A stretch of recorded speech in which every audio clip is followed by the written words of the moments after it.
Over the past 8 decades, the world has witnessed something that until then seemed improbable. A period without direct wars between major powers. To understand the historical weight of this, it is enough to compare it with previous centuries, marked by constant cycles of conflict between European empires, colonial disputes, and global wars. Since the end of World War II in 1945, the international architecture created by the victors has reorganized alliances, redistributed power, and altered the foundations of coexistence between states. This interval, without direct confrontations between powers, profoundly transformed civilization, allowing for a population explosion, technological advances, and unprecedented economic growth. Today, however, the strategic environment is changing again, and understanding this transformation is crucial for anyone who wants to interpret the present and anticipate the future. In this video, we will examine this long piece, its structural causes, and the factors that may be altering this scenario. If this type of analysis is helpful to you, please subscribe and comment below which city you are watching from. This greatly helps the channel continue producing quality content. Right after the end of the Second World War, the international system was facing a scale of destruction that few generations have ever seen. Entire cities in Europe and Asia were reduced to rubble. Industrial capacity had collapsed in vast regions of the Eurasian continent, and tens of millions of civilians and soldiers had lost their lives in the course of only a few years. Beyond the physical devastation, there was a profound psychological shock among leaders and societies. The memory of 2 guerras mundiales in the same century created a collective understanding among heads of state that another confrontation of that magnitude could risk the very continuity of modern civilization. This trauma reshaped strategic thinking. It pushed governments in Washington, London, Moscow, Paris, and other capitals to reconsider the cost of rivalry between major states and encouraged them to search for more durable mechanisms to prevent a direct clash. The United States, emerging with its industrial base intact and a significant portion of global economic power concentrated within its borders, assumed a leading role in that reconstruction effort. Its political elites identified a strategic opportunity.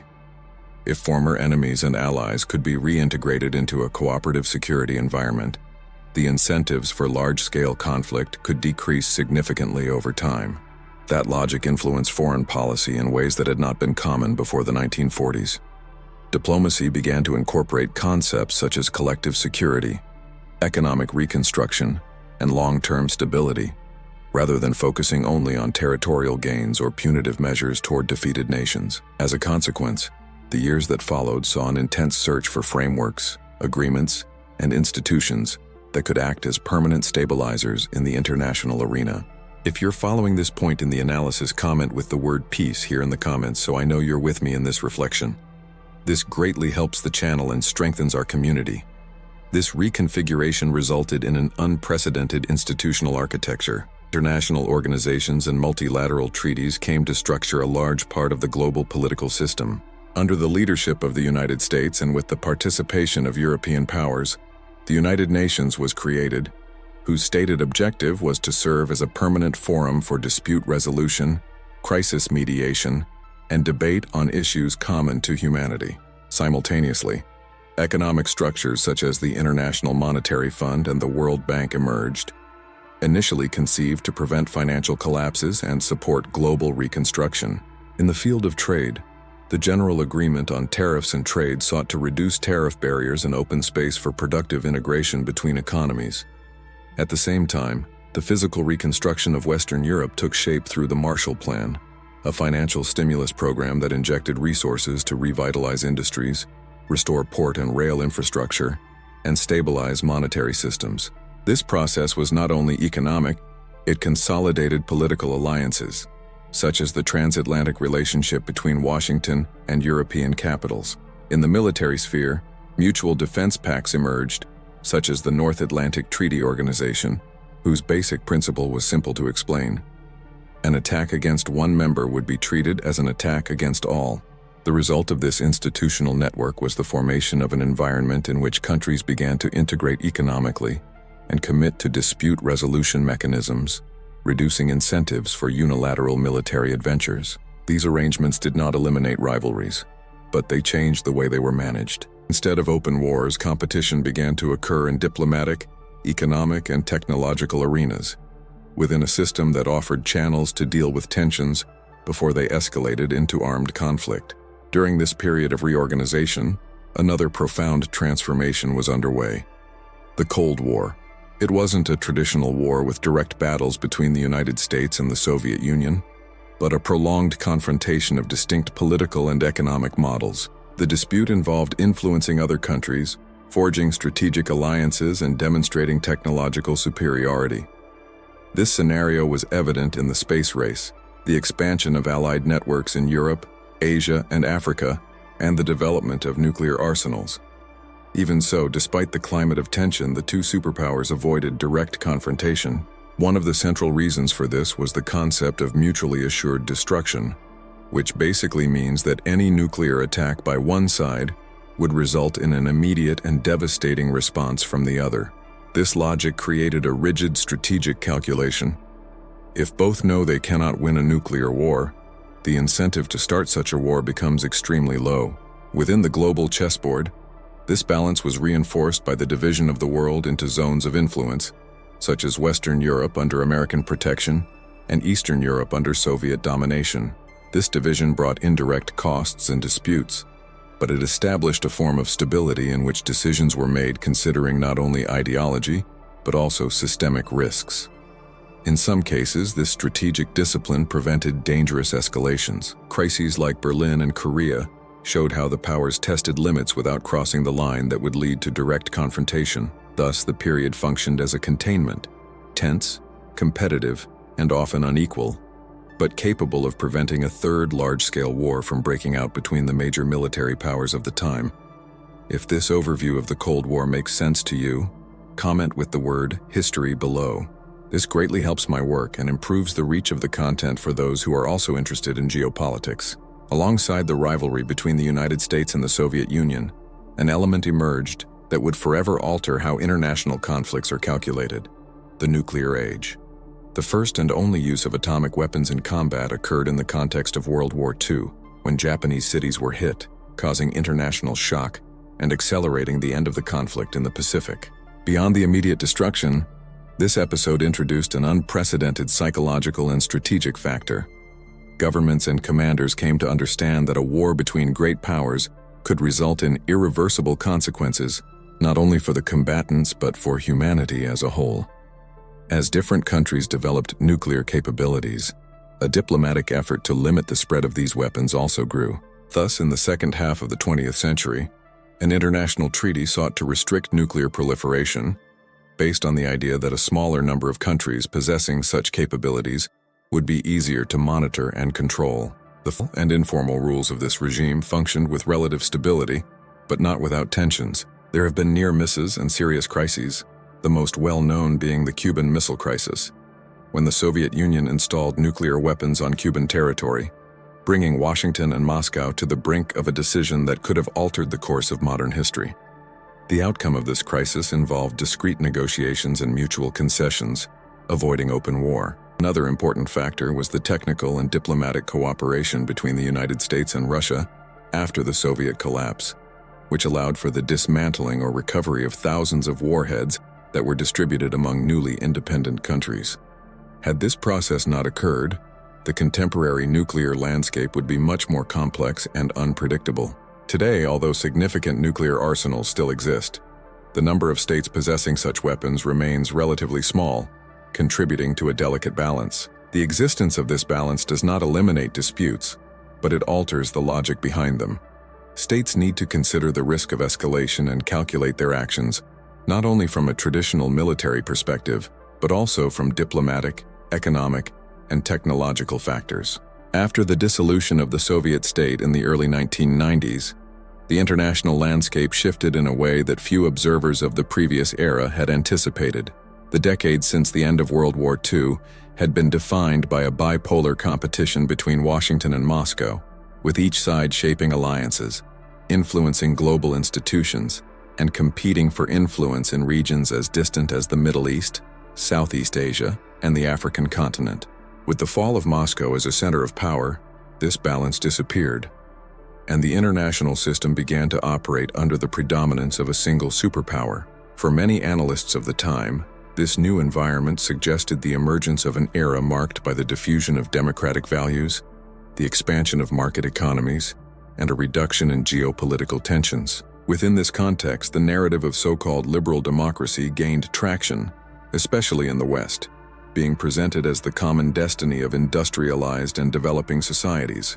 This view influenced public policy in Washington, where policymakers came to believe that shaping the global environment according to this logic would bring stability and order the world around more predictable principles. This conviction was also expressed in American foreign policy, which sought to promote political and economic reforms abroad as a path to international security.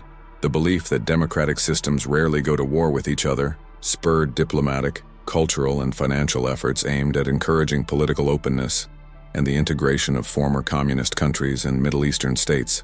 In some cases, this approach took more direct forms.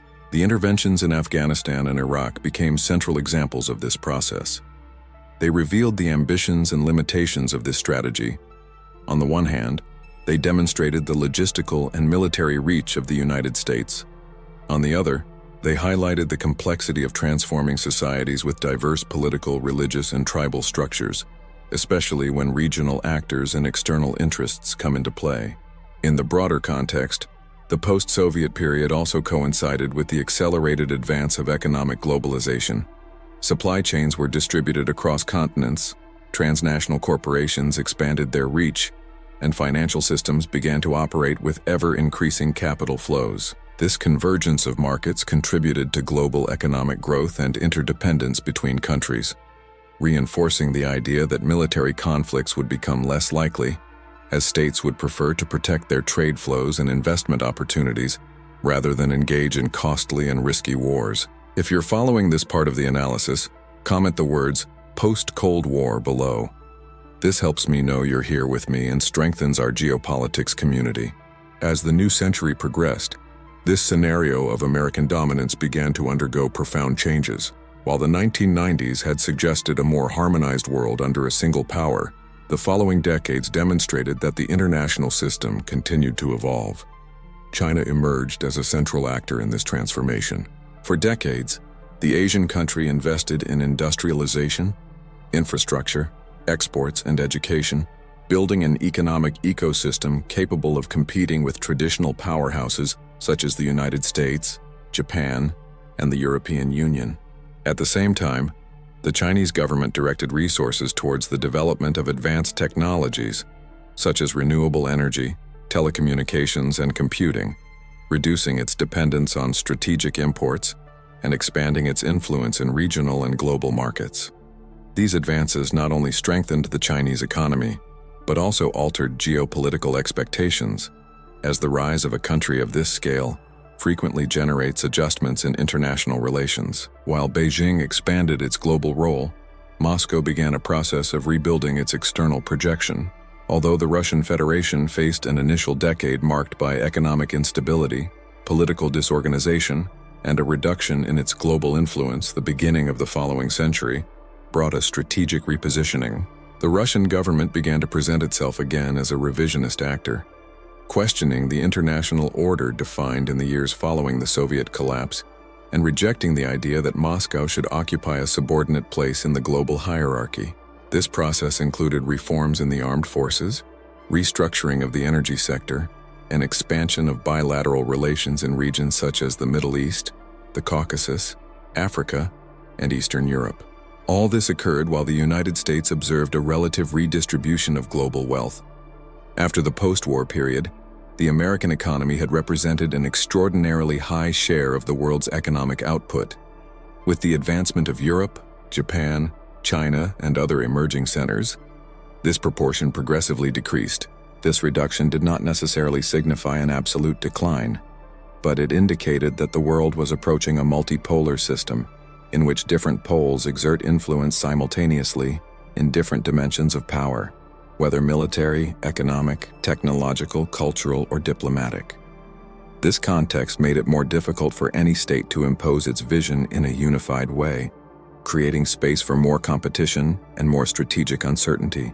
Observing this panorama, several scholars have warned of factors that could end the exceptional period of relative peace between great powers. One of the first factors is the loss of historical memory. The generations that lived through the world wars are disappearing, and the direct experience of total mobilization, urban destruction, and economic collapse has become distant. When societies lose the practical memory of these events, the tendency to underestimate risks and assume that major conflicts are impossible by nature grows, instead of understanding them as outcomes conditioned by historical choices. A second factor is the increasing competition between established and emerging powers. The rivalry between the United States and China manifests itself in trade, technology, regional security, and patterns of global governance, while Russia challenges borders and institutions through interventions and coercion. A third factor is global economic leveling. As more states develop industries, science, and diplomatic capacity, they gain strategic autonomy and feel less dependent on traditional alliances. This increases the likelihood of unilateral decisions without coordination with larger blocs. A fourth factor is financial and military overextension. Throughout history, major powers have frequently faced strain when they have undertaken commitments exceeding their fiscal, administrative, or social capacity. When spending on interest and defense surpasses productive investments, internal tensions arise that weaken their international standing. Finally, there is political polarization within established powers. When political systems enter cycles of constant internal conflict, foreign policy decisions become erratic, contradictory, or paralyzed, hindering crisis management and the maintenance of alliances. If this part made sense to you, comment the word global balance here in the comments.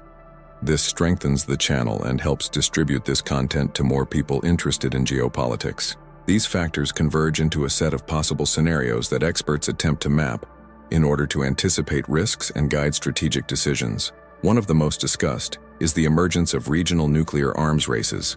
In areas such as East Asia, where historical tensions combine with the American military presence and consolidated nuclear programs, analysts consider it plausible that states without nuclear weapons will seek to develop them if they deem the guarantees of protection offered by allies insufficient. This phenomenon is linked to the so-called perception of security. Non-nuclear countries depend on the so-called nuclear umbrella, that is, the promise of defense from a superpower. If this promise seems uncertain, the incentive arises to build their own deterrent. Another possible scenario is the fragmentation of traditional alliances. Military and economic blocs function best when their members share priorities, but when there is internal divergence, collective action weakens, opening space for rivals to expand their influence. Added to this is the risk of miscalculation. In times of tension, wars can arise not from deliberate intent, but from misinterpreted signals or unplanned escalations, as has already occurred in sensitive moments of modern diplomatic history. Beyond the military field, current competition involves technology, energy, and supply chains. Maritime routes, semiconductors, rare minerals, patents, and digital infrastructure have become strategic instruments capable of redefining alliances and modifying wealth flows. With multiple variables at play simultaneously, the contemporary international system demands constant attention. There is no guarantee of conflict, but neither is there a promise of lasting stability. Understanding these processes has become fundamental for governments, businesses, and citizens who wish to interpret the changing world and understand which choices will shape the coming decades. The situation we just analyzed shows a world in transition, where old pillars are being tested and new centers of power are emerging. Understanding these signs allows us to see risks and opportunities before they reach the headlines. If this overview made sense, subscribe to the channel, leave a like, and if you've made it this far, comment, "I'm paying attention." And stay tuned. The video on screen delves deeper into the case, breaking about Iran and US actions,